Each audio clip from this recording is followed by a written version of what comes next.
नमस्कार। आज हम 1857 की क्रांति के कुछ बहुत ही दिलचस्प और प्रामाणिक हस्तलिखित नोट्स का विश्लेषण करने वाले हैं, एकदम ओरिजिनल सोर्स मटेरियल।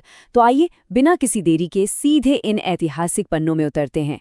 और हाँ, शुरुआत में ही याद दिला दूं, ऐसे ही कमाल के ऐतिहासिक विश्लेषण के लिए Krishna study SBM YouTube channel को अभी सब्सक्राइब कर लीजिए। चलिए शुरू करें। तो आज के इस एक्सप्लेनर में हम मुख्य रूप से 5 चीज़ों पर बात करेंगे। पहले प्रमुख क्रांतिकारी, फिर तात्या टोपे का अभियान, उसके बाद शहादत की एक पूरी टाइमलाइन देखेंगे।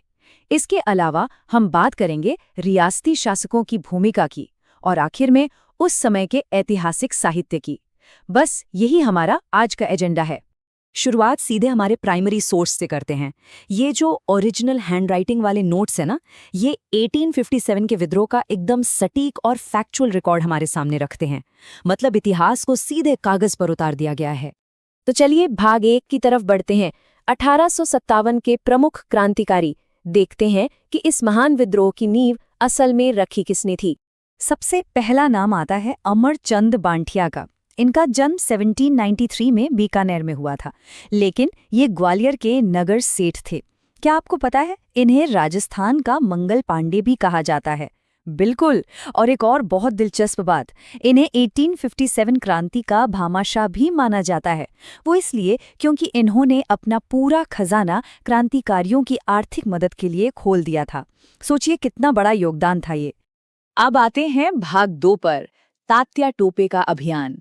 पैसे के बाद अब बात उस मिलिट्री कमांडर की जिसने अंग्रेजों की सच में रातों की नींद उड़ा दी थी।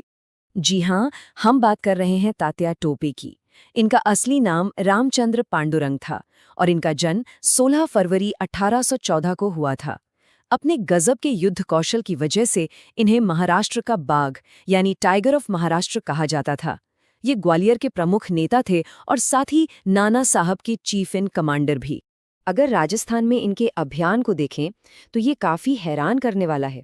वो 2 बार राजस्थान आए, जिसकी शुरुआत 11 या 13 दिसंबर 1858 को बांसवाड़ा में एंट्री से हुई। और सबसे चौंकाने वाला फैक्ट ये है कि जैसलमेर को छोड़कर वे राजस्थान की लगभग हर एक रियासत में गए। हालांकि 9 अगस्त 1858 को कुवाड़ा के युद्ध में जनरल रॉबर्ट से और बाद में सीकर में कर्नल होम्स के हाथों उन्हें हार का सामना करना पड़ा। लेकिन इतने बड़े सैन्य अभियान का अंत किसी मैदान जंग में नहीं हुआ। दरअसल मध्य प्रदेश के नरवर में उनके अपने ही दोस्त मानसिंह नरूका ने उनके साथ धोखा किया।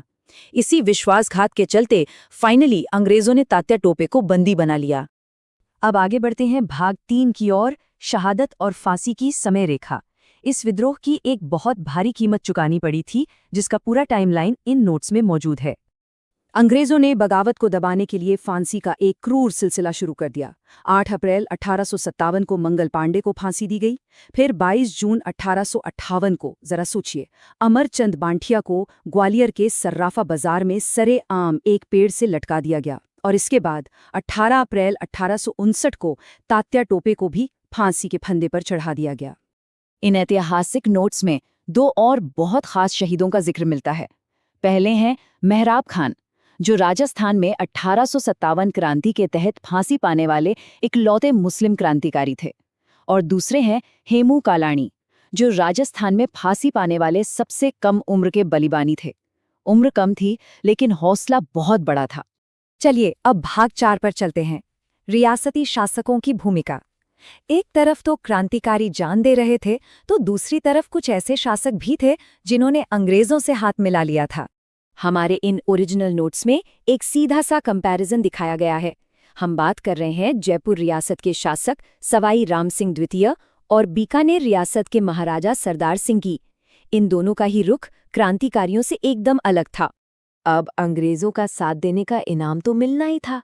जयपुर के सवाई राम सिंह द्वितीय को ब्रिटिश सरकार की मदद करने के लिए बाकायदा सितारे हिंद की उपाधि दी गई।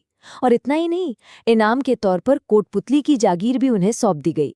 उधर बीकानेर के महाराजा सरदार सिंह तो एक कदम और आगे निकल गए। उन्होंने अपनी सेना को अपने राज्य से बाहर ले जाकर अंग्रेजों की मदद की और इसके बदले में उन्हें हिसार के टिब्बी परगने के पूरे 41 गांव इनाम में मिल गए। अब आते हैं अपने आखिरी हिस्से यानी भाग 5 पर, 1857 का ऐतिहासिक साहित्य। देखते हैं कि उस वक्त की किताबों में ये सब कैसे दर्ज हुआ। ये टेबल बहुत इंपॉर्टेंट है क्योंकि ये उस दौर की प्रमुख किताबों और उनके लेखकों को मैप करती है। जैसे माझा प्रवास लिखी विष्णु भट्ट गोडसे ने, आजमाइश के लेखक थे मोहम्मद मुजीब। इसी तरह प्रिचार्ड ने म्यूटनी इन राजपूताना लिखी और बांकीदास जी की रचना थी आयो इंग्रेज मुल्क रे ऊपर। ये सब उस समय के बहुत ही अहम दस्तावेज हैं। लेकिन इन सब में एक नाम बहुत खास है, सूर्यमल मिश्रण।